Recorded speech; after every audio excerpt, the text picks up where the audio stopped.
Okay, I think that we can start, yes. So, dear colleagues, those who are of you who are very patient and are staying for the last session, I think it will be also very nice, like all the other sessions and topics, and very interesting. This last session is dealing with community engagement and crowdsourcing, and I think that our speakers prepared very interesting showcases and story for you. And our first speaker is our dear colleague Miguel Bermejo from Spanish State Archives. They always have many projects and activities, and this new topic that Miguel will present is also one of the activities they are launched in the framework of the SAGA project that Spanish State Archives is leading, and he will present you with new interactive tools development inside the project. So please, Miguel. Okay, thank you, Latka. Good evening to everyone. So I'm going to present the environmental self-assessment tool that is being developed within the SAGA project. SAGA project means Sustainable Archives and Greener Approaches. The project is co-financed by the European Commission, Creative Europe Cultural Program. We received almost 1.5 million. It started in September 2024 and is going to finalize in September 2027. The main objectives of the project are these three ones: fostering the adoption of more sustainable practice and methodologies by archives in relation to parameters such as energy efficiency, generating a great added value, profitability, visibility, and economic return of the European archives. And finally, broadening visibility of the European heritage, history, and culture through the available archives and the transnational mobility of works and professionals. As all the projects in the Creative Europe program, we have 5 work packages. The first one is project management and monitoring. It's coordinated by the Spanish State Archives. The second one, risk prevention and disaster risk management, is coordinated by the Slovak Academy of Science, and they did some diagnosis related with the risks on documents, on buildings, and on human health.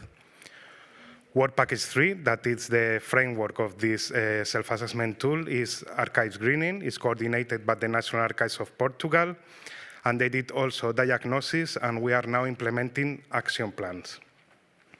Work Package 4, Capacity Building and Training, is coordinated by Munster Technological University, that they are settled in Cork, in Ireland. We prepare some workshops, hybrid workshops, and then we are preparing also training courses that will be ready for the next year about risk management and archives greening.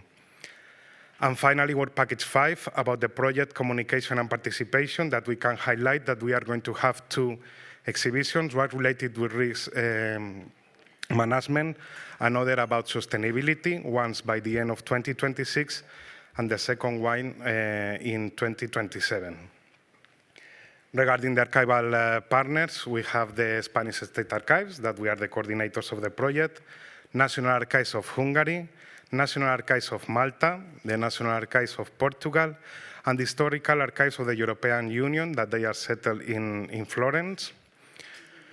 We have also scientific and academic partners, the Slovak Academy of Science in Slovakia, Foundation for Landscape Protection, settled in Poland, Munster Technological University, that they are participating with 2 departments, Clean Technology Center and Technology Enhanced Learning. Another Spanish company, Desarrollo de Estrategias Exteriores, to do socioeconomic sustainability diagnosis. And then we have associated partners that collaborate with us, like the National Archives of Norway, the International Center of Archival Research, that are part of the associated partners, and the Higher School of Design in Portugal, because they are preparing some merchandising products related with the exhibitions. So, well, within this package 3 is this environmental self-assessment tool that has been developed. This tool will help archival institutions to evaluate their environmental practice and performance across various operational and organizational areas. It is designed to be practical, user-friendly, and adaptable to different institution contexts. It's not only focused in archives, it can be used by other cultural institutions. And its main goal is to enable archives to assess their sustainability maturity and identify realistic step-by-step actions to reduce environmental impact. So about the development process, this tool is based on the findings from a diagnosis. So a diagnosis was carried out previously to this self-assessment tool. It consists on site visits, staff interviews, and review of system and practice. It was focused on the archival partners of the project, Portugal, Hungary, Italy, and Spain, and Malta, sorry. And the aim was identifying current practices, constraints, and opportunities with the idea to create this self-assessment tool. Regarding the design of the tool, cannot assume availability of detailed data. So it's not with too many details information within the tool. Must accommodate diverse institutional contexts. Must be usable by non-specialists, so every archivist can do it. Should support reflection and awareness, not just measurement, and should enable incremental improvement. About the concept is the web-based environmental self-assessment tool is embedded in the SAGA website project. It's a structured questionnaire across key sustainable domains and generates sustainability maturity score, thematic breakdown into several areas that I'm going to present now, and practical recommendations. Regarding the design philosophy, simplicity over complexity, qualitative rather than quantitative assessment, focus on actionable recommendation, avoidance of false precision, and over-engineering. There was a first draft in English, then this version was tested, not only by the ICARUS partners, but also by other institutions, national, regional, university, or ecclesiastical archives. In total, like 20 institutions have tested this draft. And then that is we receive the feedback, we identify and document improvements for the final version. The final version is already working. Actually, this morning was updated on the website. It's in English, and now the idea is to translate the tool into language of the project partners. So in the next few months, we are going to work in the translation of the tool, and MTU will collaborate with us. So the tool presents a short self-assessment covering 4 areas: energy, management, waste, and water. Okay, here was the link to the self-assessment tool, but I cannot show you an example because I cannot connect my computer. But anyway, in the SAGA website, you can enter and find the self-assessment tool and try it yourself. So the first step is easier, simple registration and login. You can log in with your email and passport. And then once you are inside, this navigation bar, you have the introduction when you can complete with more details about your institution. Like, for example, the same, the across, the location, the site of your company. So if you want to complete this information to contextualize, it's okay. If not, you can skip and continue. Then the questionnaire design, questions designed to be clear and practical, focus on real-world behaviors and practice. So it's just to answer yes, no, somewhat, and they also add no answer. So you can have this option about that you don't know the answer of the question. Supporting text use where necessary and designed for user with varying levels of expertise. So here you have a screenshot. So you have the question, very simple question. When needed, there's a small comment to explain the intent of the question.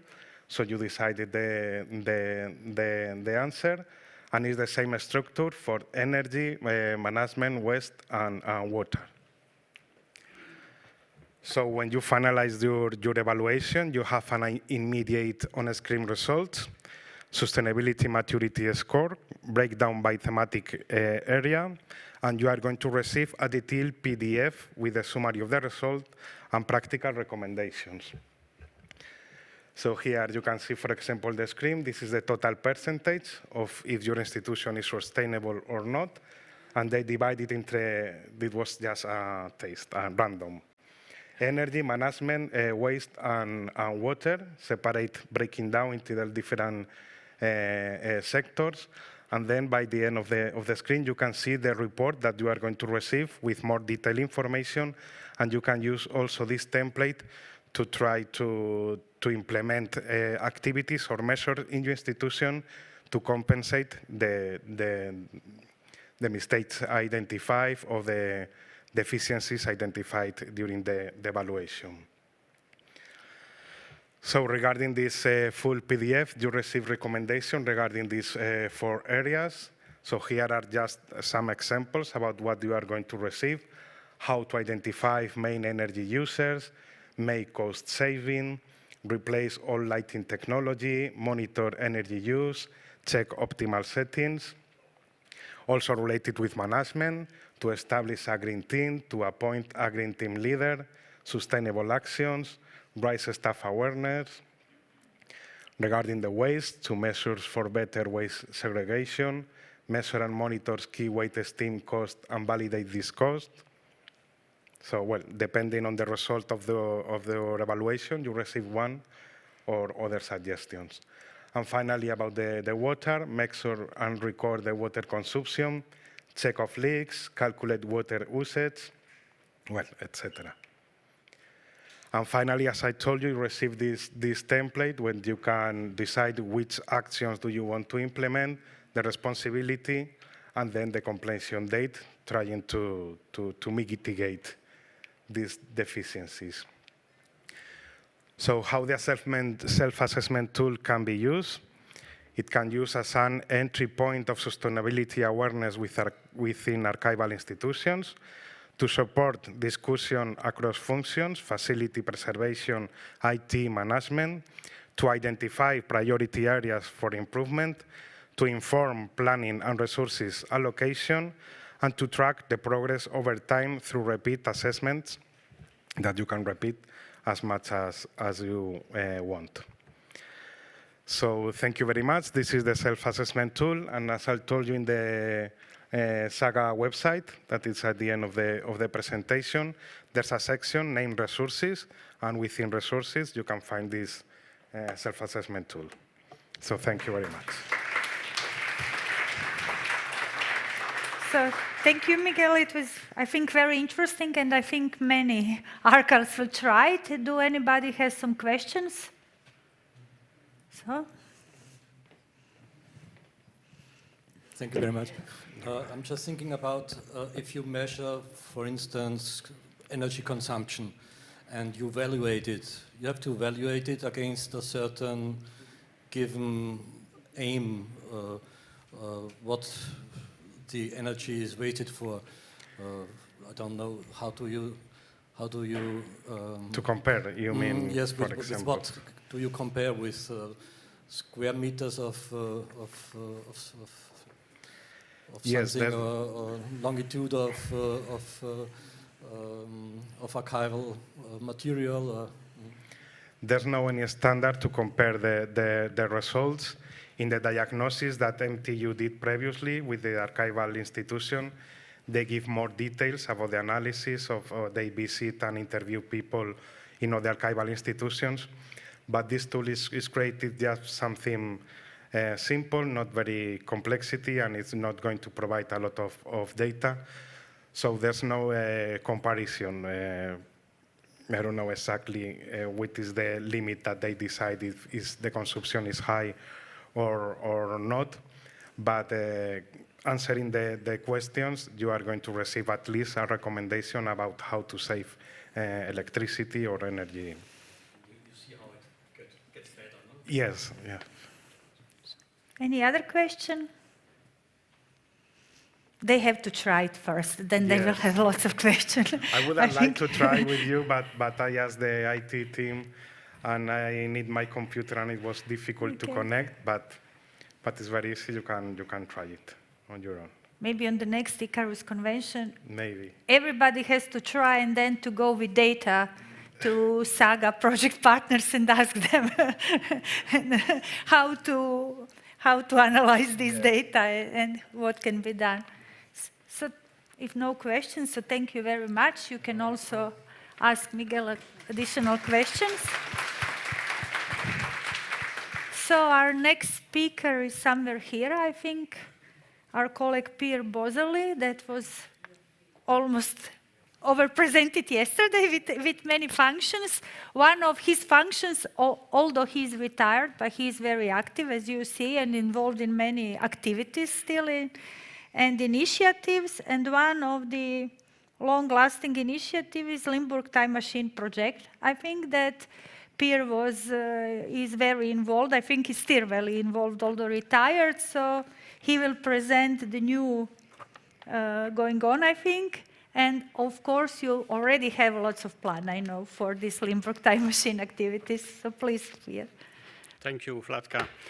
Yeah, the donkey principle. When I made the first presentation, that was in Prague in 2015. I also called it the donkey. It was the donkey project in those days. Because you can see there the AEZEL project. AEZEL. And AEZEL is quite simple. It's donkey in our Limburgish dialect. And the project is already long-lasting. And that's also why the connection to a donkey is a very good connection, I think, because a donkey will get where he wants to go. But sometimes he just stops. And you think, what's happening? And then he goes on. And slowly but certain, the donkey gets where he has to be. Indeed, I was the co-initiator from this project, and we are talking about 2008. So it's a few years ago. But as I thought, it's a donkey project. You just have to start somewhere. And we started quite organically. There was a volunteer, because it's mainly a project from volunteers in the archives in Sittard-Geleen in the Netherlands. Originally, because in the meantime it's a lot bigger. But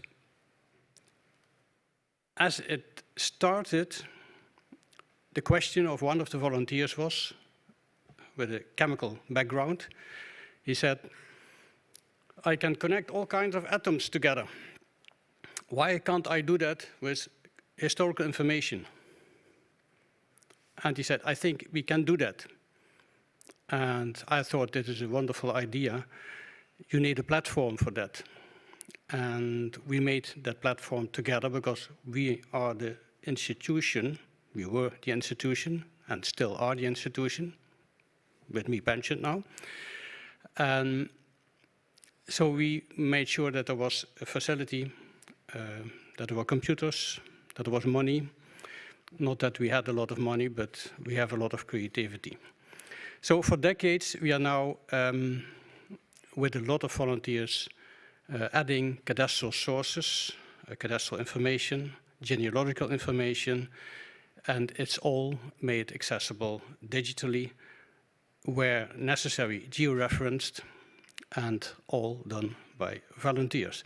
It's millions of documents, millions of data, because cadastral information is a lot of data, and also a lot of data capacity.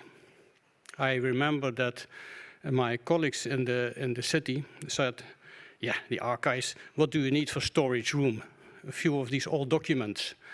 And then we came with this data, and a few years later we were one of the biggest data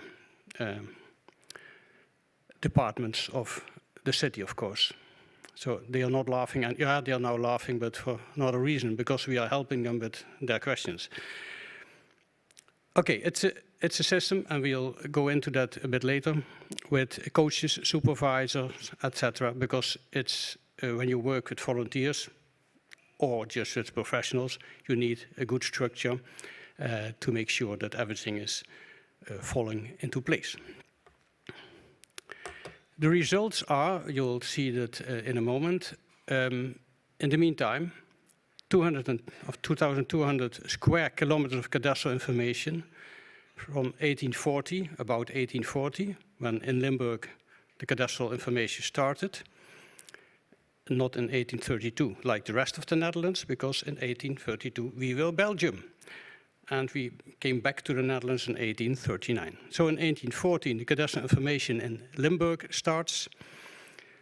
And as I said, everything is scanned, transcribed, georeferenced. And also all these genealogical facts from about the year 1550 until 1950. Much of it is transcribed, almost everything, georeferenced, in fact everything, and not all, I say all, but when I made this presentation I was still walking the Camino de Santiago, so I was not completely in my archival mind. It's not all scanned yet, but a lot of it. And this is also one of these mistakes. I just copy-pasted it, and then you get home. No, it's AEZEL.eu, and you can all see it when you get home or now, when I'm not interested. AEZEL.eu. And this is what you will see, some of it. You see collections, all kinds of collections, with a lot of prayer cards, stories, a lot of stories, all kinds of stories. But I think the most interesting part is geography and people. Geography, in many ways, you can, of course, gain access to the cadastral information about houses, properties, but you can also gain access through cadastral information by looking at a grave. A grave is 2 square meters, but it's also cadastral, 2 square meters. So by the same system, you can also generate a lot of information about, for instance, cemeteries. Thinking out of the box, and you get a lot of production. And people, it's all this information about genealogical situations. This is Limburg. So it's not the Limburg that was talked about yesterday. That was the German Limburg an der Lahn. It's not the Belgian Limburg. That's also there. It's to the left of this colorful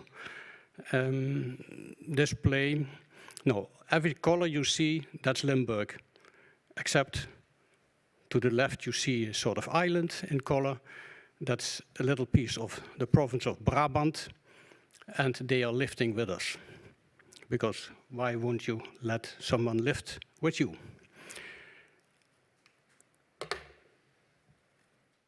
Just one picture, because I can show everything, of course, now. It's about another subject, in fact, today. But in this picture you can see a castle in our city, a small castle. And when you click on it, you see the castle. You can see who owns it. You can see what article number cadastral is there. You can see the surface. You can see the toponym, Grasbroek in this case. You can see the date the map is made, January 1st, 1842 in this case. The name, Limburg. And you can also see, well, almost everything is in 4 languages. So this is partly in English, and you can click on the language and you see English, German, French or Dutch, because we have been a difficult province in that way that we were French, we were German, we were Belgian, and we were and still are Dutch.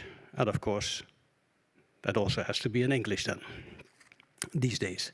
You can also see buttons, important button about explanation, about properties. Properties you can see now. Options is a very interesting one, because when you click on options, you, like in this case, you can also see the LiDAR, a layer with LiDAR, with relief. And that means that you, in this case, can also see that below this castle, you can see another castle.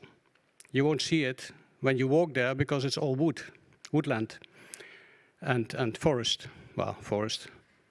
We have a few trees in the Netherlands. And that is a very old castle because it's already disappeared before the year 1300. So it's one of the archaeological top locations in the Netherlands.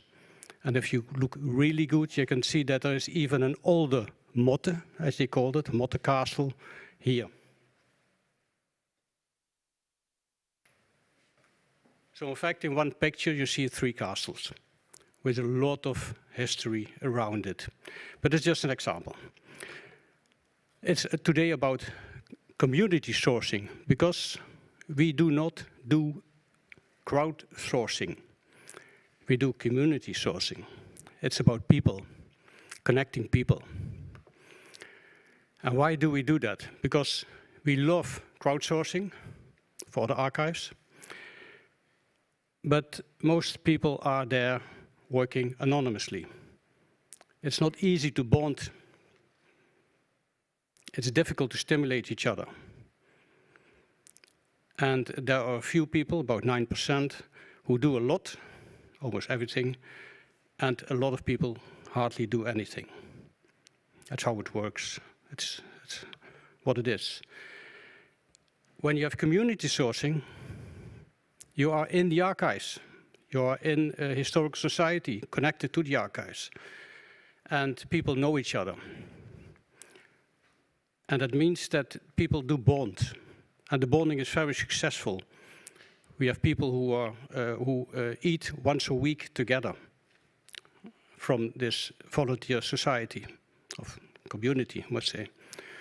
Some of them go on holidays together in the meantime. We didn't have a marriage yet. And it's very easy to stimulate each other. And of course, also here, few people do a lot, but most people do quite a bit, and that's more than a little. So when you compare it, we choose for community sourcing. But as always, you do need control mechanisms. So we have it's not indicated here, we have a volunteer coordinator on top, but we don't have a top because it's also always in between. And then we have coordinators. That depends, 3, 4 coordinators. Depends on the workload and the kind of workload you have. And attached to every coordinator, you have a coach, or sometimes 2 coaches. And around these coaches, there are some people connected to the coaches. And the coordinators, as I mentioned here, they just come to the surface. When you have volunteers, they start, you get to know them. Sometimes you see, hey, they have more capacities than some others. And people like them. That means that you can connect these people to other people. So you won't have a fight, because you also have risks when you connect people to each other. They have to match. So this system is an organic system, but it is a system which is connected not by a format, a written format, but like this. You connect people to people. With the coordinators and the coaches, everything works. It works normally very, very good. The coaches are respected, and the people who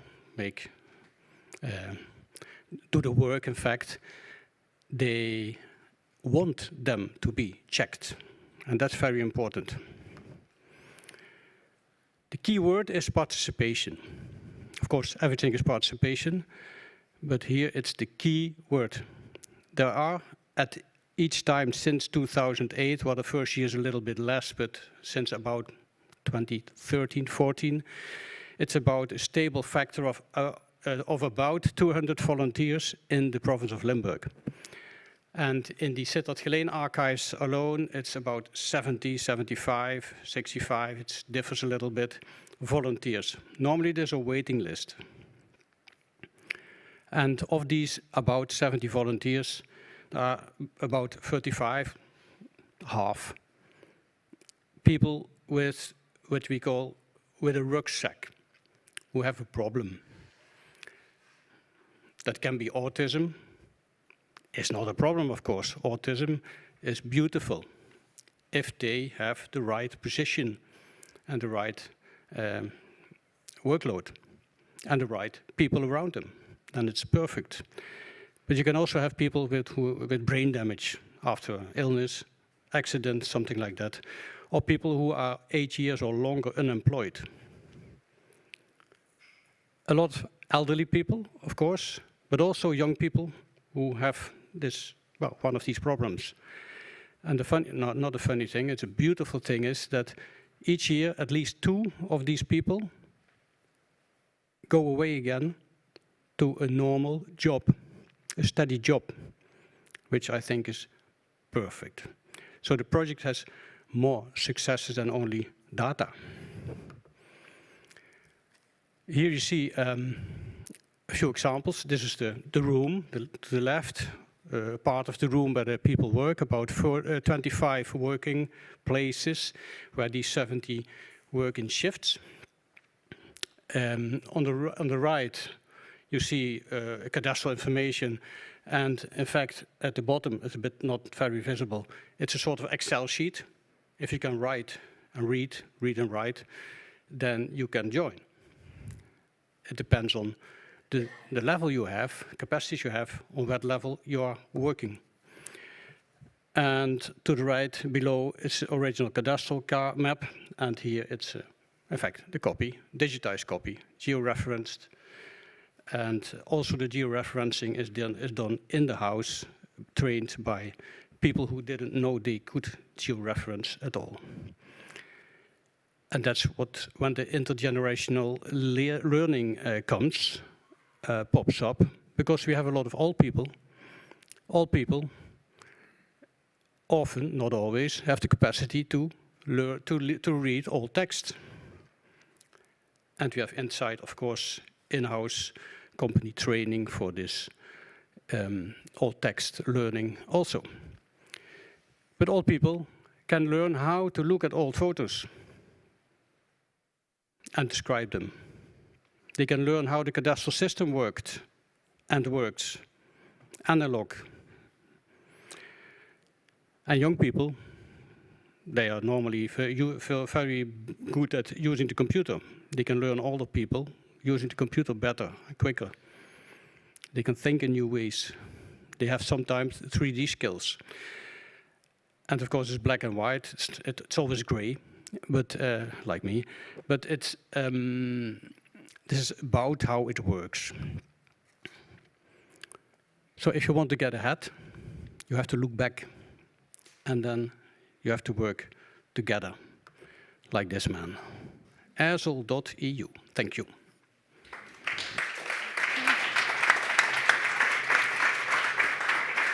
So thank you, Pierre. I think it's very inspirative story of community engagement and social inclusion.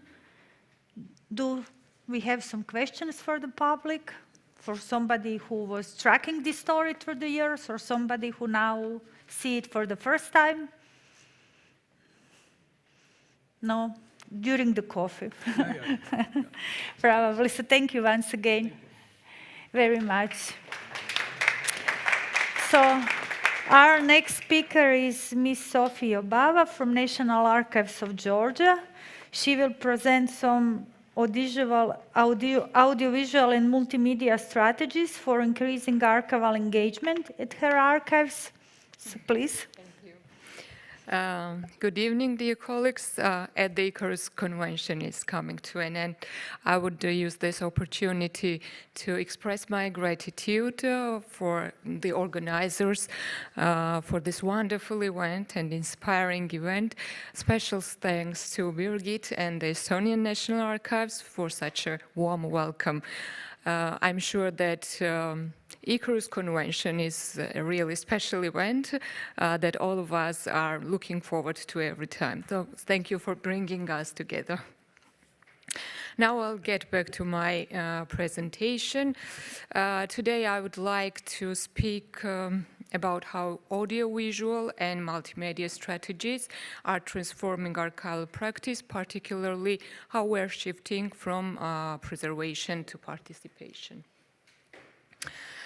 For a long time, archives were mainly thought of as repositories, yet they are also spaces where history is actually experienced. Accessibility is now determined by how meaningful audiences may interact with documents rather than by their physical availability. Archives are expected to make archival content accessible, intelligible, and engaging to larger audiences. User expectations have been significantly changed by digital technologies. People are used to interactive, visual, and immediate access to information. Archives are increasingly addressing to new audiences, including students, educators, and general public, in addition to researchers. So, in the modern information landscape, archives may run the risk of becoming invisible if they remain passive. At the National Archives of Georgia, we have been creating an integrated strategy based on three main pillars as part of our international cooperation and public engagement initiatives. First, access is guaranteed via digitalization, multimedia interpretation, which establishes context and meaning, comes in second, and thirdly, digital communication fosters interaction and involvement. So at the national, we have large-scale digitization at the National Archives of Georgia, and it's the core of our work. Every year, the National Archives of Georgia digitizes a variety of documents, including written records, photos, audio recordings, and film reels. We provide access to electronic catalogs of fonts and collections, digitized documents, photographs, audio-visual materials, as well as free online publications. This significantly reduces the geographical boundaries and enables remote engagement with archival content by both local and foreign users. Audiovisual materials play a particularly important role because they communicate history in a direct and emotional manner. Films, audio recordings, and visual documents are effective engagement tools. We activate these materials and expose them as living cultural legacy through digitization, digital restoration, and initiatives like the Tbilisi Archival Film Festival, which we have founded in 2022. And since then, we are promoting the national and foreign film heritage, and we are screening them in high quality. So annually, we have from 10 to 15 programs from different countries who show their film heritage at our festival. Such events are very popular among young audiences, and it's an additional way to attract them to the archives. So one of the pillars of the National Archives is also the scanning of film collections. We use a 4K film scanner, and also we make digital restoration to make the film heritage alive and accessible to the larger audience. As part of the restoration project, beside the film collections we preserve at the archive, and it's mainly documentary, we restore 8 Georgian mutant sound films, also Georgian animations in collaboration with the National Film Center and Georgian Film Studio. After restoration of this film, we screen them in our cinema halls, and it's also very popular among the new generation. As for the attendance, all the screenings in our cinema hall are free of charge, so any interested person can freely attend our screenings. This makes it possible for archives to reach audiences who might not often interact with written materials and prefer the film heritage. So another key component of our approach is the development of online exhibitions and multimedia pages. These resources combine documents, photographs, audiovisual materials into thematic narratives. Instead of showcasing isolated items, we produce structured stories that help users to comprehend historical context and are accessible to both scholars and the general public. They're widely used not only by researchers, but also in educational settings. They may be used by journalists who are preparing some TV programs, and they can use our ready material for some special events or about if they prepare a program for some personalities. This also further expands the archives audience. To demonstrate this strategy, I would like to highlight one of our major educational initiatives devoted to the First Democratic Republic of Georgia. So this is the period of 1989 to 21 when Georgia gained the independence and freed itself from the Russian imperial rule. So it's one of the most important periods and the history of my country. This project integrates digital documents, audiovisual content, electronic catalogs, and e-publications in an alternative digital environment. And its primary goal is to make complex historical processes engaging and accessible for younger audiences and pupils. In contrast to typical archival access, the platform offers resources in a narrative-driven, structured style that enables users to better comprehend the historical context of sources in addition to exploring them. Essentially, the project extends beyond digital access because pupils are encouraged to actively connect with archival resources, interpret historical sources, and share their own perspectives through educational competition that goes along with it. This year, we had the teams from 204 public and private schools, about 1,000 pupils, who took part in our competition. So we have the three winners, and also we have some special prizes for the teams. So this helps us to involve the pupils in the archival life and also to increase the awareness and some particular historical events and periods of our history. This platform is widely used as educational resource in learning environment and is freely accessible online. To further increase its reach, we regularly promote such projects on our social media platforms. This example demonstrates the way archival materials can go beyond preservation and become an active component of teaching and public engagement when paired with multimedia technologies and participatory efforts. So social media is essential for expanding access to archives. We actively use such social media platforms as Facebook, Instagram, SoundCloud, and YouTube. We make available images, videos, audio recordings, e-publications, historical narratives with this platforms on daily basis.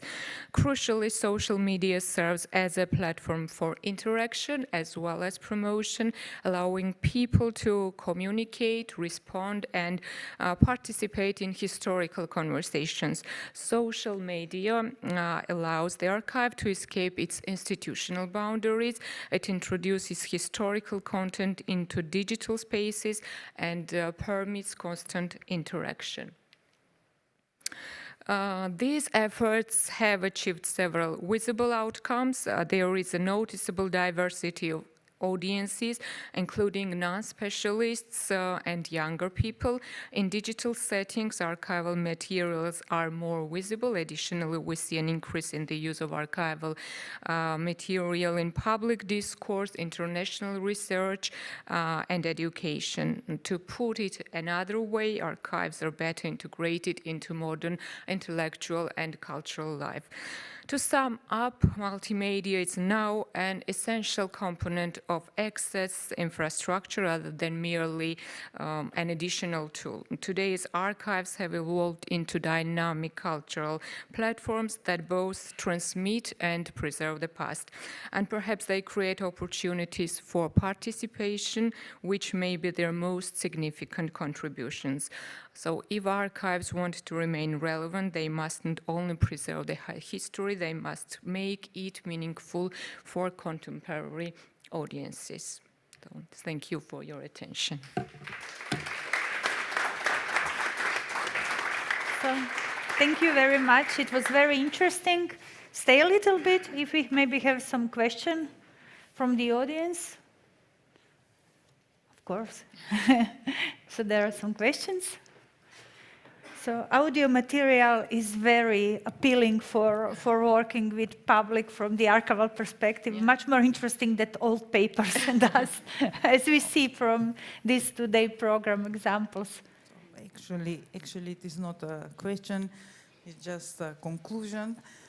I find out that we struggle the same challenges in our country as well to raise awareness about the activity of archives and archivists. So we are not alone in our country, and we are using also all the social media as a tool for keeping up all the younger people as well for the archives activity and our purpose, of course. That was not a question, just to support your presentation. Thank you for your comment. Okay. Actually, if there are no other questions, maybe just one more. Regarding this event that you mentioned, I think Archival Film Festival. Yes. Or is it a national event or international event? So it's international event. We have programs about 15 different countries annually. These are film institutions, film archives. Every year, by the way, we have the program from the Estonian Film Institute. Mm-hmm. They preserve their program on our festival. Very interesting and engaging. So this year we will have the festival in October. So maybe if some others are interesting, because there are many. To preserve your film heritage at our festival for Georgian audience. Okay, thank you. So I ask because there are so many presentations about audiovisual material from the archives. So maybe if it's international, maybe then you have many possible partners here, not just here, but also all around Europe. So thank you very much. Thank you.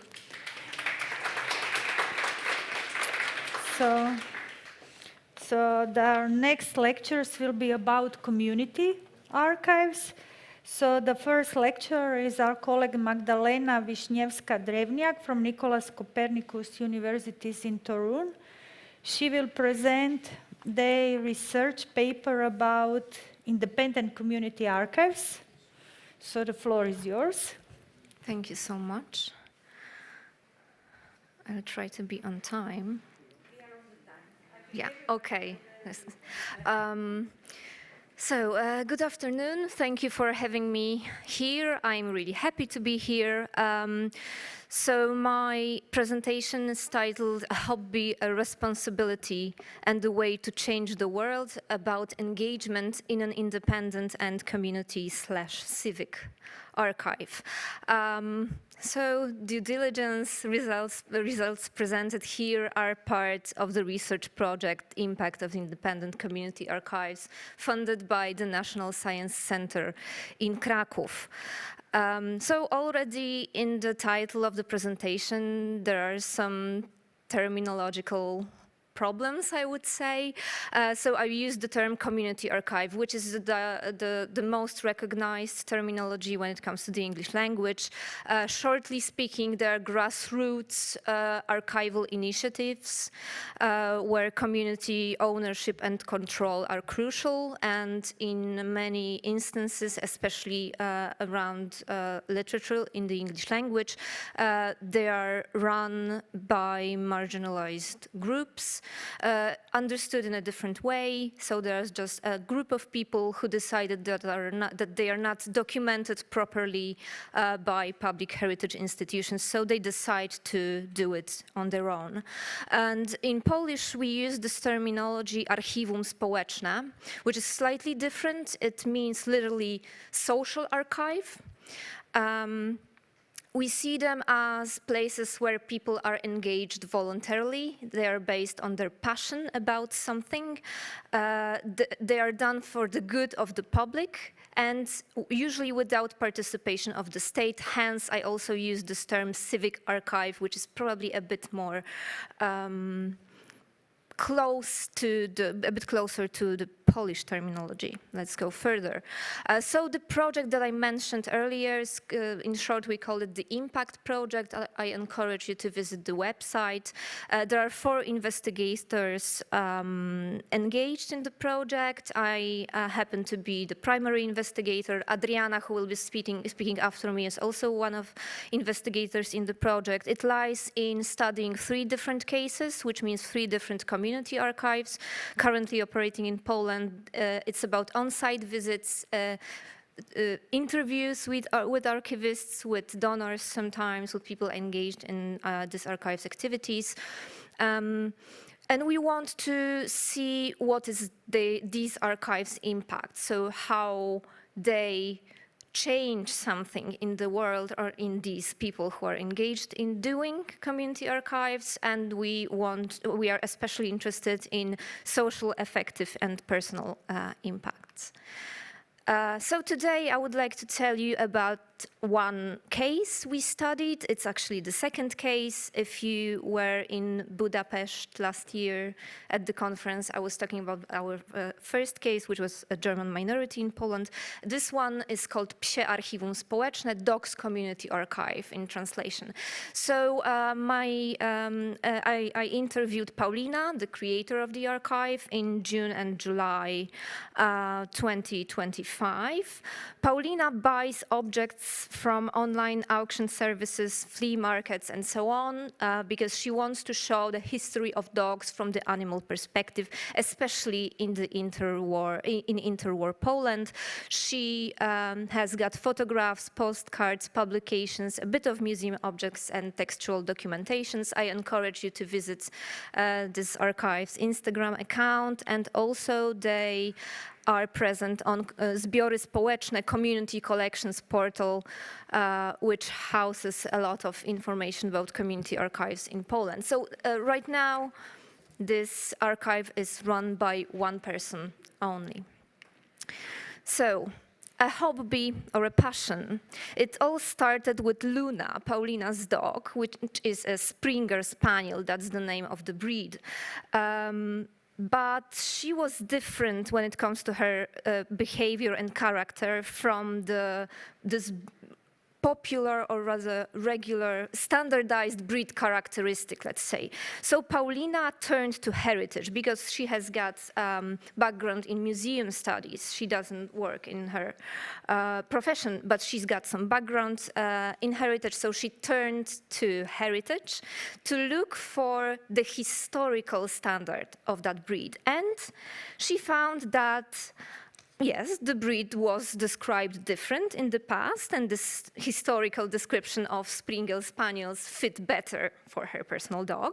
But she also found that there's very little materials about dog in heritage institutions. And even if there are some materials, they are very poorly described, and sometimes dogs are not even mentioned in the description. She also found that interwar Poland's law was very progressive when it comes to animal welfare, and that activists in that period were united and strong. This is what she told me about these beginnings of the idea of the archive. An entirely unknown world opened up before me, a very fascinating one, also very aesthetically appealing. And then I started to discover the other side of it, that there was a very large circle of people interested in animal welfare, dogs, that there was such a great development in this area, right, back then, 100 years ago, that these people connected with one another. Clubs were formed, they supported one another, fought for changes in the law, for improvements in animal welfare. So this world also began to interest me in an intellectual, research-oriented way. And then this activity turned into a way to change the world, which is, by the way, okay, so let's start with this. So she decided that she wants to document what is missing, what has been omitted, what is marginalized, which is dogs' history. And this is a very typical motivation for community archives, right? That they see that something is missing. We call it filling the gap, right? That there is a gap, and they want to fill this gap.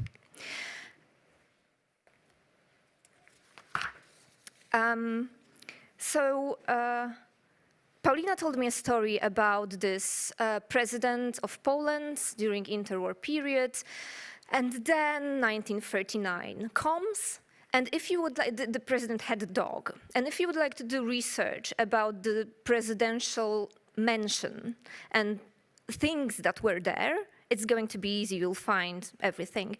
But the dog just disappears, and this is what she tells me about this. So, we don't know what happened to the dog, right? It's so absurd that these material, inanimate things, devoid of feelings, somehow attract more of our attention than all those living beings that lived alongside us. So it's shocking to me, kind of sad, right? Because from that point of view, I don't know that intellectually we don't deal with it somehow, makes us look bad. The perspective is still very much set on the human being, on all our various creations, right? I mean, things that we make, production of people. Things that people produce. It's like a change, a very negative reflection that arose in me when she realized that there are no dogs in history, in the records. There are a lot of objects, but no dogs. So she decided to do archival description that would be focused on dogs, right? As part of collecting these materials, and as I said, she still buys them online or on site on flea markets, so there's no description. So she decided to shift the focus from people to animals, to tell the story from dogs' perspective, and to make this statement, especially that heritage institutions so commonly don't include animals in their content description. And she does it in a certain way. This is the title of the photograph that you will see on community collections. It's Doberman with two men, not two men with a Doberman. Again, I can go back. Laura wants to take a photo. Puppy with a Polish army soldier, not a soldier with a puppy.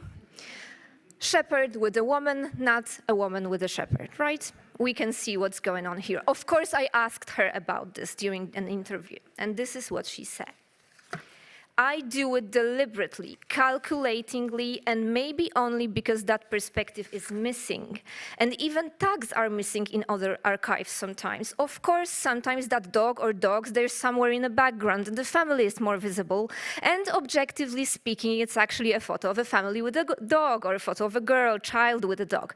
But because that perspective is missing, that attentiveness to those other worlds beside the human one, I deliberately decided to do it this way. Above all, I want to shine a light on those animals. Of course, normally you would do it like this. There's some description, and at the end, and the dog sitting on the lap. That would be more logical, but deliberately and with malice toward others, I make these descriptions, putting the animals front and center. Right? She does it consciously. She consciously does something different than other archives, and I actually call it rebellious archival description. But she also wants to change the world by activating the archive. So she wants these materials to be alive, to be visible. And she says, so that these objects would not just remain things on my shelf, almost like trophies, but would start to come alive so that these stories would be brought back, and so that attention would be drawn to the fact that history is not only the history of people, but of all those worlds that are unfolding around us. That this, too, largely escapes our notice. Paulina also feels responsible for these materials, which is very interesting here. Interestingly, as I told you, right, she buys these things with her own money. She keeps them in her own house, in private space. But she feels that this archive belongs to everybody, and she actually got uncomfortable due to the fact that she owned these stories, these materials. So she said, I realized that I was in such a strange situation that I had privately for myself a part of some larger history that no one knew about. I was in such a luxurious position, having something so unique that I could keep it for myself and enjoy it. Like collectors sometimes create a room for themselves and lock away the most outstanding works they're picking in once in a while. Maybe that really bothered me and gnawed at me. It means that, it was very uncomfortable, right, for her. And it also somewhat annoyed me that no one knew about it. So I thought that this was not something that someone could just suddenly appropriate and enjoy alone. So she went into cooperation with the Center for Community Archives, and my colleague Adriana will tell you more about this institution, which is aimed at supporting community archives in Poland. But Paulina started using the open system for archiving, which is a way to, I mean, both open system for archiving and community collections portal are this digital infrastructure done by the Center for Community Archives for community archivists in Poland. So Paulina scanned all materials and put them in OSA, Open Archiving System, to preserve digital copies, so to make them safe. And some of them are available online on Zbiory Społeczne, on the Community Archives portal, which is an access point to open system of archiving. And this is what she told me about this moment when she scanned these materials, put them on secured servers of the Center for Community Archives. I had this sense of relief that finally these materials don't depend physically on me so much, that I simply freed myself from it by passing them on to the Center of Community Archives servers, but also a great relief in connection with the fact that it stopped just being there on my shelf with me, and in case something happened, it could, for example, be destroyed. This responsibility for the materials kind of lifted off me. So that was what I had last year. Like, oof, which is a sound of relief, right? It's there all the time now. And I keep adding to it currently. She means there, like in the system, on the servers, and she keeps adding. So on one hand, There's this bit of fear, concerns, excitement, and relief that it stopped depending only on me. So let me go to the conclusions, and I will start them with citing Michelle Caswell and Marika Kiefer's piece from 2021. And it is a very powerful statement that shines the light on the whole impact project. Records are not the most important aspect of archival work, people are. So firstly, I really encourage everybody to look at community archives and other archives as well, actually, beyond their informational value, which is the main idea of the impact project. I mean, yes, community archives have important informational value. A lot of them collects materials that are one of a kind, very interesting, valuable from the point of view of scholars and communities, but they are also something more, and their impact go beyond their informational value. Community archives also make us rethink traditional archival practices here, especially archival description, not only as means of collections management, preservation, and providing access to them, but here the description also is a means of social justice, something that draws attention to non-human actors of history. Thirdly, we can see quite an important role of digital tools here, which is true for many community archives. The DOCS community archives activities are mostly situated online, on Instagram, on Zbiory Społeczne, community collections portal. These are tools used for the archive to be visible and to activate the archive, and then OSA, Open System for Archiving, as a tool for digital preservation. When it comes to the impact of community archives, I truly believe that you have to know the context of a community archive to understand its practices and motivations, and it is a complicated process, actually, to go in depth in these kind of research, but it is doable, and it is very satisfying, frankly speaking. Thank you. There were some slides. Thank you very much, Magdalena. I'm so sorry. I mean, there were 2 more slides, actually, but maybe there's been some mix-up with the Google Drive. So if you allow me, because I have, before we will have the Q&A session, I would like to pass on some information regarding our Ukrainian colleagues, if you allow me. So on the night of May 24, a massive Russian attack caused serious damage to the building at Mikhailo Khrushchevsky Street in Kyiv, one of the key centers of Ukrainian humanities. This is where the Institute of the History of Ukraine National Academy of Sciences of Ukraine is situated. This is where academic publications, most important works on Ukrainian history and studies on wars, state building, politics of memory, culture, and Ukrainian people's struggle for freedom are produced. It's not merely a collection of offices of walls, it's a place where Ukrainian historical memory is shaped, and we know how important that is right now. All 7 floors of the building and the institution's house within were damaged by the strike. A significant portion of the building's space is taken by libraries, book storage areas, and archives. Places where different types of collections and unique resources on history, culture, and spirituality of the Ukrainian people are preserved. According to preliminary estimates, the damage amounts to approximately 2,100 euros.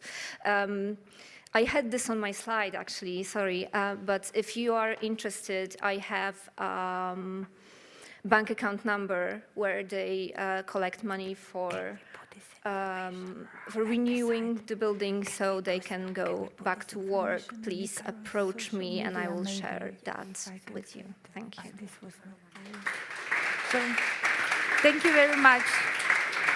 We just consult, and we can also share this information through ICARUS social media, this information about Ukraine. So if you send us to our team, we can also put it in the ICARUS website and share this information among ICARUS community to help. And thank you for sharing the message and from the colleagues. And I think that all the archival workers and all the colleagues who are working with heritage ecosystem know what it means when in war or any other situation, cataclysmic situation, when some heritage is disappearing and needs help to support and colleagues and materials. So thank you for this, but I will also ask for this other topic, and that is this interesting presentation, very different approach than those before. Are there any questions regarding this community engagement or this type of research?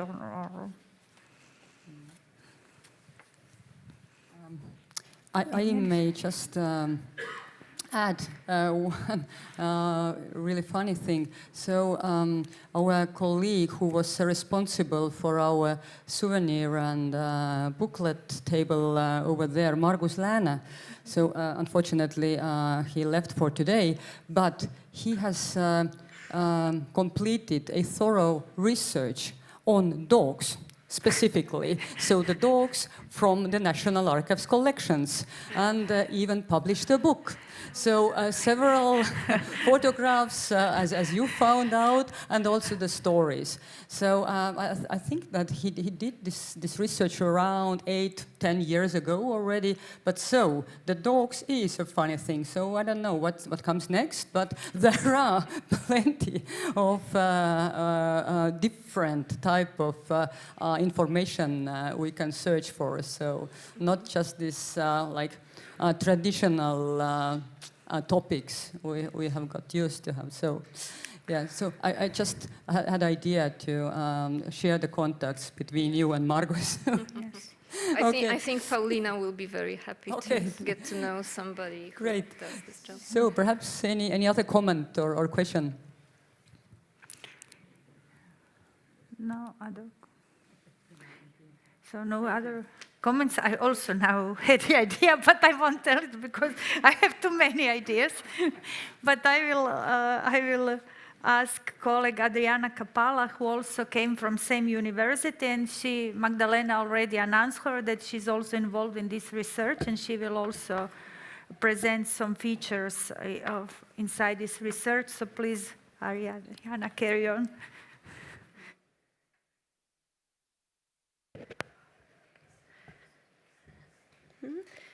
Thank you. Good evening. It's not easy to be the last speaker, but I hope you still have some energy right now. I would like to shortly introduce myself and my role today, especially after Dr. Wiśniewska-Drewniak presentation. So my name is Adriana Capalla. I'm currently working in a Center of Community Archives. It is a public institution supporting community archives in Poland.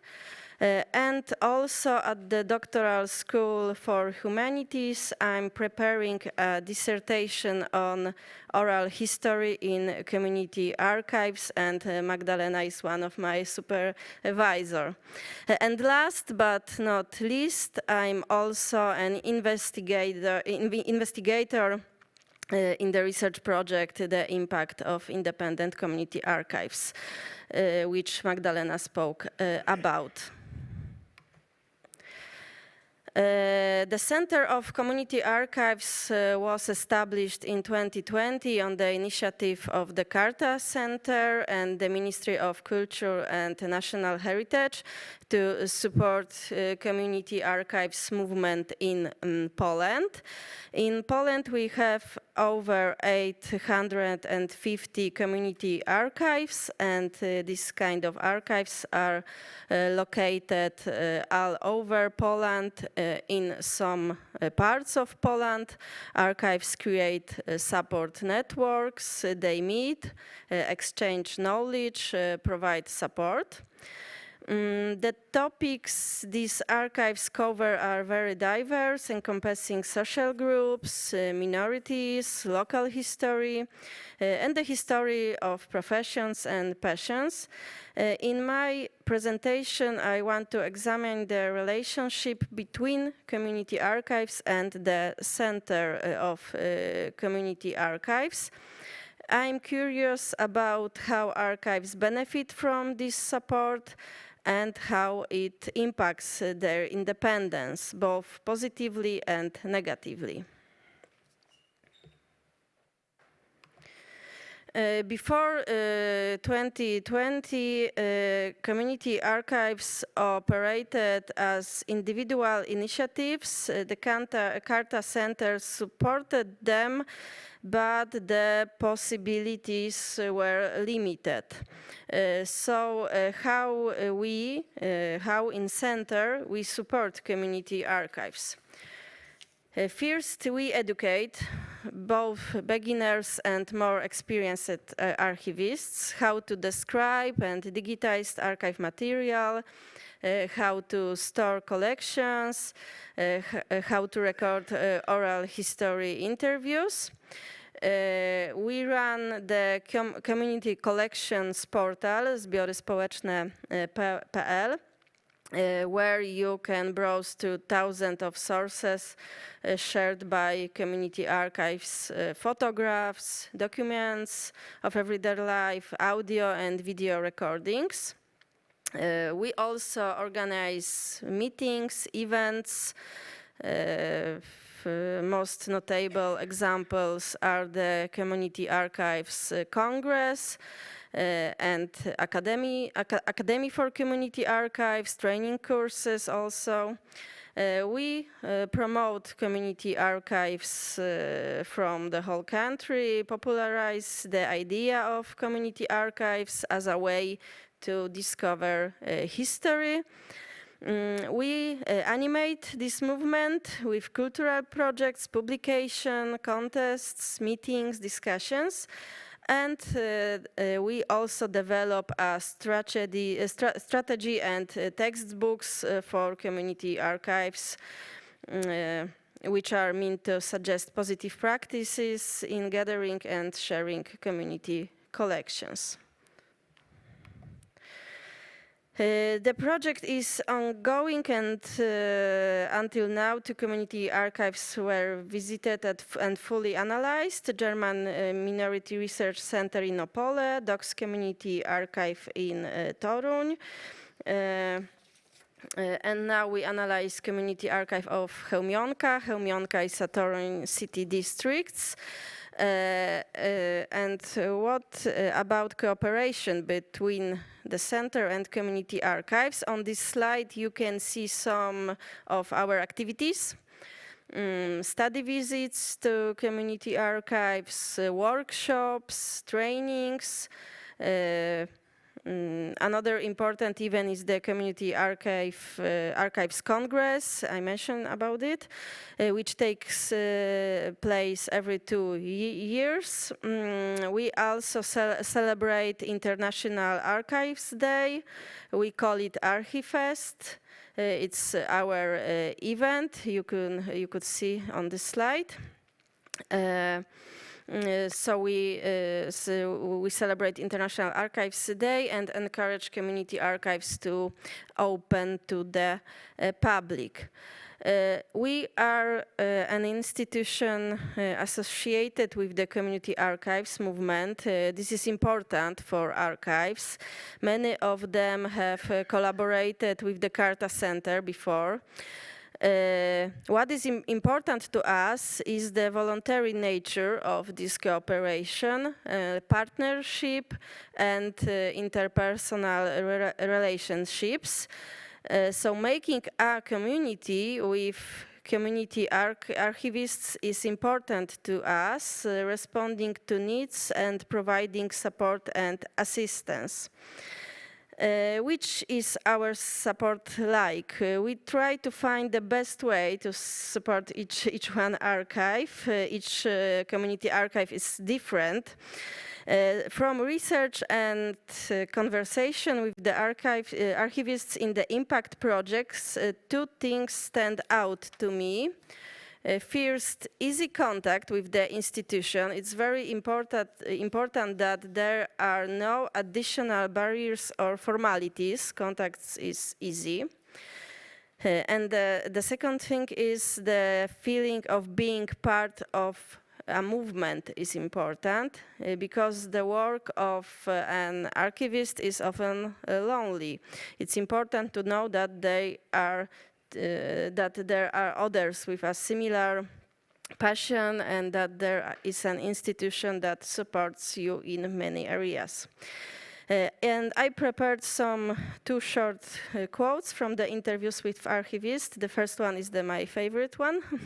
It's from interview with Iga from Chełmionka Community Archive. It's a funny story because I was at center once because I was in Warsaw on the archive tour. And then the ladies from center wrote that they wanted to send us these posters for Archifest and to give them the address, and I contacted them and said I was actually in Warsaw. I could come over and I visited them. They have their own space in some office building, but then I felt like I was part of it, like they welcomed me, offered me coffee and so on, and we chatted for a while. I could have been in their office for a while. Then I felt like I was a community archivist, and they were helping us and so on. We are in this community collections portal, so I'm building it. I'm that number. The best thing is that when I started writing my master thesis, there were probably fewer than 800 community archives, and now there are over 850, so I'm part of it. I'm on this map, and that's really cool. And the second one, I heard about Center. I became interested in community archives and what they offer. I also participated in some projects and webinars, and that's how I came across a book about community archives in January 2024. And after reading it, I learned that I could use open archiving system. So this cooperation is based on partnership, based on equality. Center is important to community archivists. Collaborating with the institution guarantees its continued existence, providing them with the assurance that it is important. It also guarantees that the state is supporting this field and that community archiving is important to Poland's cultural heritage. But what about the negative sides?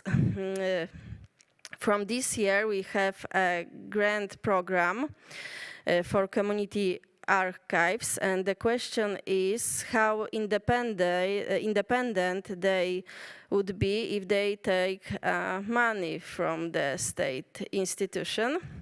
And I would like I'm leaving you with this question, and I will know the answer after 2 or 3 years running this grant program. So thank you very much for your attention. Thank you very much. Are there any questions regarding this community archives scene or any other question? Yes, so we have a question, please. I've wondered what qualifies as a community archive. Is there some registry or self-evaluation? Or Yes, we have a database on our website, so we are looking for community archives across the Poland, but the community archives could also made a note by themselves to this database. So they have to register in the database yes. to be on the list and that you qualify them as community exactly. archives. Okay, so this was also my question, how you know how many of them and how you reach them. It's very hard to count, yeah? Yes. This number is probably higher than 850. Yes, if there are more of those who are not registered, if you have the communication with those registered. And so everybody can can register and said, I will found community archives, or I'm interested in this, or we are the group, or personal loan. We are or checking. We are checking. Aha, yeah, so you have some evaluation process too, if they are. It's our Okay. role, like a state Okay. institution. Yeah. Okay, so I think there are more questions. I would like to know if you draw a difference, distinction between archive and collections. Yes, it's a big issue probably. Yeah, sometimes there are also private collections in our register, in our database, and it's very difficult to find, I don't know how to say it, but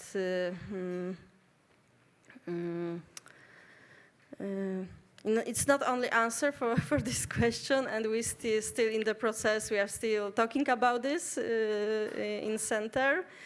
And it also, I think it's connected with the definition of what is the community archives, and it's also still changing because it's a community movement, yeah, so. Yes. So actually, if somebody has some private collection, I don't know, some family or person or association. Oh, yes, please, of course. Thank you, because it was also part of the project to establish what is a community archive. I mean, it wasn't central to the project, but to choose cases for research of community archives, we had to establish what is a community archive and what isn't. And the difference between a private collector and the community archive would be whether you do it for yourself or for the public good. This is why Paulina is not a collector, actually. And before I decided to include her in the study, I had a meeting with her online, and I was trying to establish if she is a private collector or she is a community archive. I mean, she was calling this a community archive from the beginning, right? But apart from that, even if she thinks this is, I mean, legally speaking, she bought that, so it's her private stuff, but she believes it belongs to everybody. And she does not exchange it with anybody, she doesn't sell it, and she does not perceive it as a monetary value. And I think that would be perhaps a difference between collectors and community archivists. But then a difference between a family archive and a community archive, again, it would be whether perhaps this is an like inwards work or it's for the good of the public, I think. Legally speaking, it's a different thing then, but we don't use legal terms because it can be misleading. Yes, thank you. So any other questions? No, so thank you. So we are in the time and we have listeners here and participants here and very large audience, so this is nice. And we will go at a time or so on our closing part.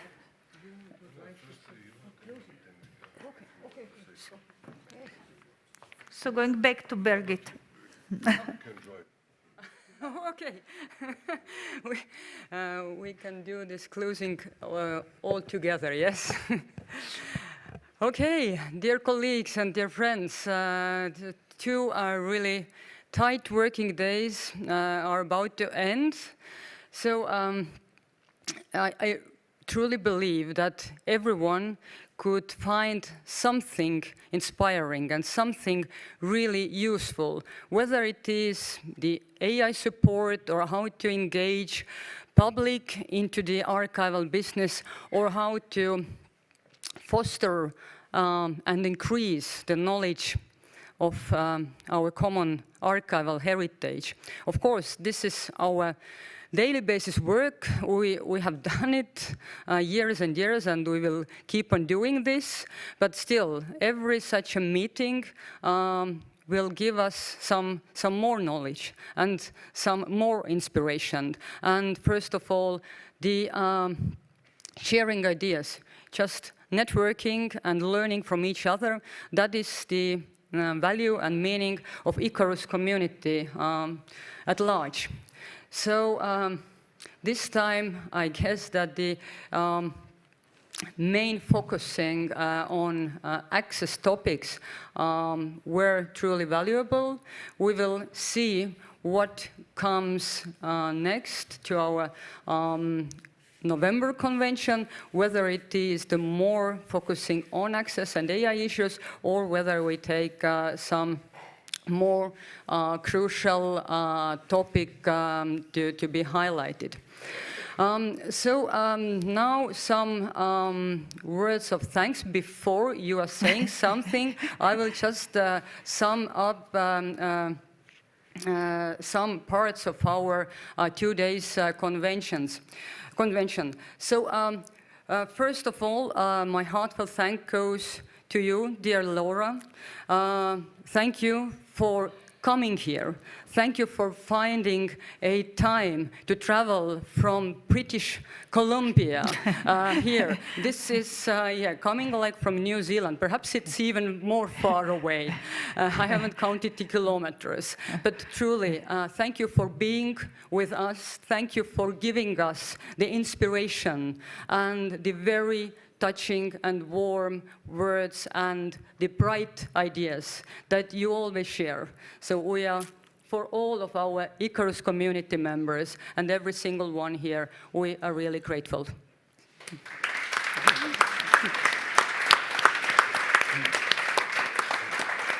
And of course, I'm grateful to every single one among you, my dear speakers. You found your way here in Tallinn, which is also locating in a kind of zone there. Just not all of us could make it here, so we are hoping for the best. Locating here in our small coastline of the Baltic Sea region. But I'm also truly thankful for those attendees who gave their presentation online.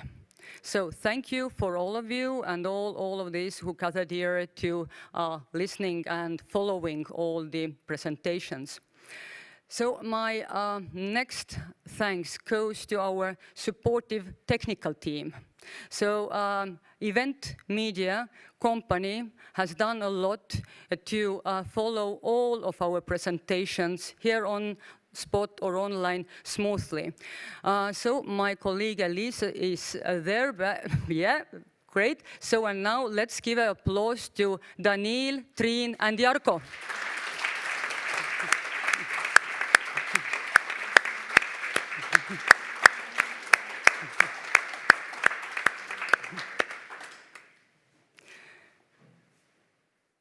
And finally, I hope that we also have here a representative on behalf of the National Library, our event organizer, Daniel Jätma. If you are here, Daniel, please, our thanks goes to you as well, together with a small present.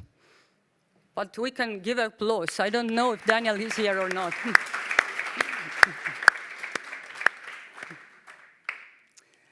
So, and I have some informative notes as well, but I don't know how. Let's do it so that you start and I will. Yeah. Or should I switch it on? Yes, you should. Help me, please. One more thanks that you are missing. Yes. Yes, dear Birgit, as you cannot express the thankfulness for organizing such a great event to yourself. Yeah. So we will do it for you.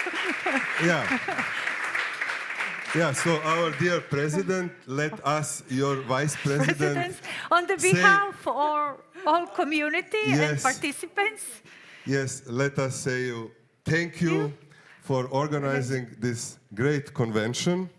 Thanks also to your institution, National Archives of Estonia. Yes. My team. Thanks to your team. Yes. It was really great. It was a pleasure to be here and everything worked perfectly. Yes. And of course, many thanks to the National Library of Estonia.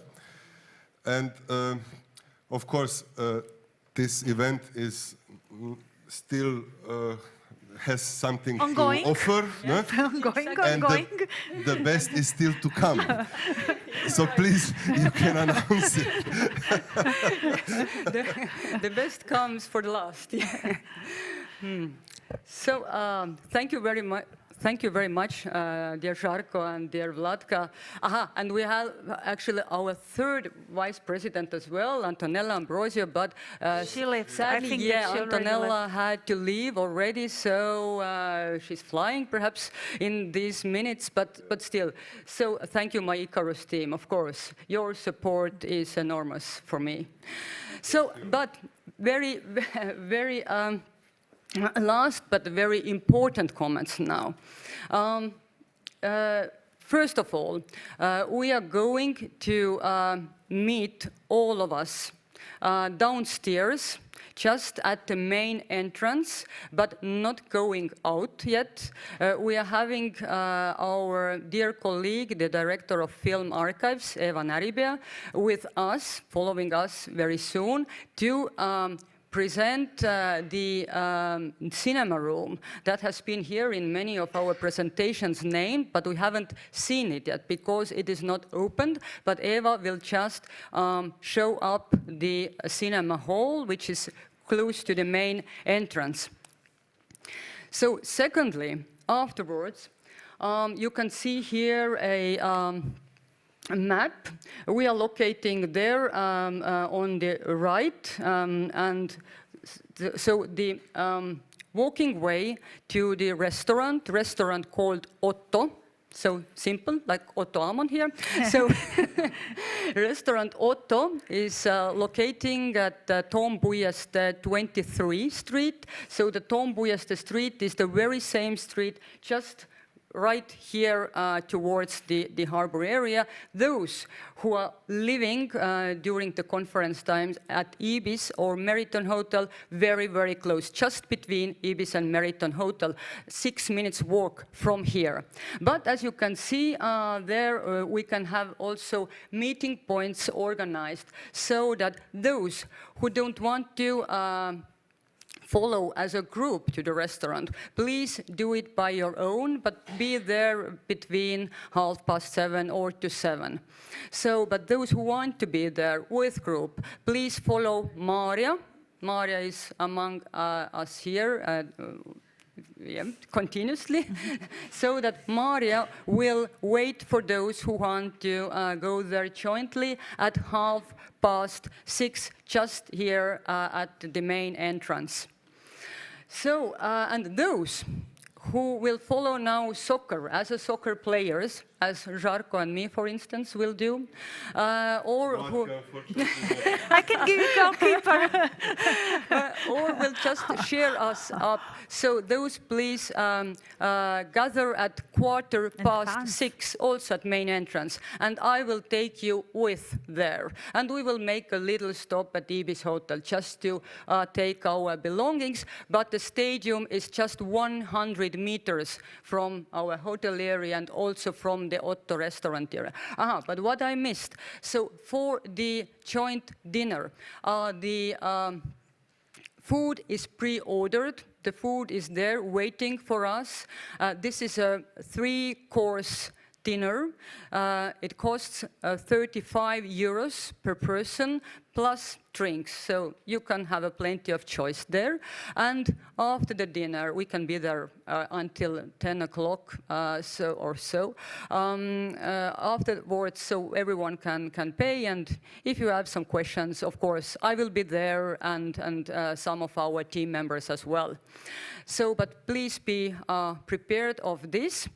And now, very, very shortly about tomorrow as well. So many of you have already been registered themselves for the tours. So we will visit 2 museums, one of them the Maritime Museum at Fat Margaret. So the funny name, but every tower here in Tallinn has a name. So, and this is something special you're going to see there. And also the KGB Prison Cells Museum. Both of the museums are locating very, very close to each other. So those who already registered themselves for the Maritime Museum tour starting at 10 tomorrow morning, So please be there at the main entrance. I will also be there, but the group is fully booked, so up to 25 people already there. Those who haven't registered, haven't done anything yet, please follow at 10 o'clock another tour, the KGB Cells museum. There will be also my dear Maria waiting for you at the main entrance. And then at 11 o'clock, after the first tours, we will just change the tours so that everyone who has a time is welcome to follow both of the museum tours. They are really close to each other. And around noon or so in one or the another museum, we will end up. So, but I think that as our joint ICARUS family and our dear colleagues from Latvia, Lithuania, we will have our joint dinner together tonight at Otto restaurant, and we will see there. Thank you. Okay. Thank you.